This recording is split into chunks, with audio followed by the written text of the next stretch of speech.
And agriculture, in my view, is one of the best places to be in the next 30 years. I mean, all these people getting MBAs are making terrible mistakes as far as I'm concerned. They should be getting farming degrees. So you will be buying agriculture-related stocks or perhaps agri-commodities at this point? Absolutely. Agriculture has been a disaster for 30 years. I think that agricultural products are going to be one of the best investments over the next several years. I think that agriculture is going to be one of the best industries in the world. As I said, all the people who got MBAs made mistakes. They should have been getting agricultural degrees. Let me go back to the point you raised about currency convertibility. You think the environment in India is conducive to allow the currency to be fully convertible at this point? Of course it is. I mean, India's been an extraordinary success over the past 30 years. You know, this is not 1957. This is not 1960 anymore. This is 2010. You have gigantic foreign currency reserves. You have gigantic debt, too, which is another reason that I worry about India.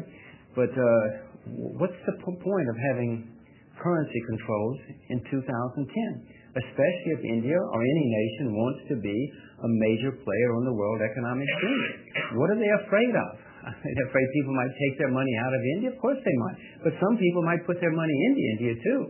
I have never heard of people I've heard of people trying to smuggle their money out of countries with exchange controls. Nobody ever tries to smuggle their money into a country with exchange controls. I mean, it's ludicrous.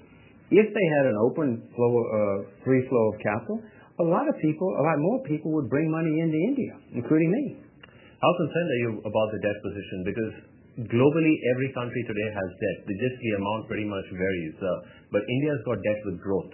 I mean, is that a premium that you can offset against the debt to GDP ratio perhaps in a market like India?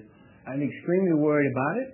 India's debt to GDP is coming up to 90%. There have been many studies which show that once you get to 90% of debt to GDP, it impinges your growth going forward forever until you solve that problem.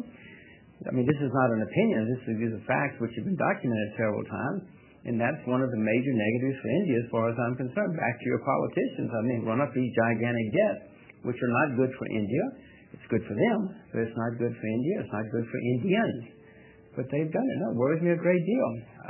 Look, I don't have any investment. I have very few investments in the United States because it's got gigantic debt problems. The UK, I have no investments in the UK.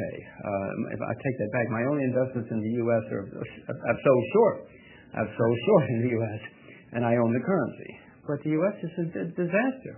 The UK is a disaster.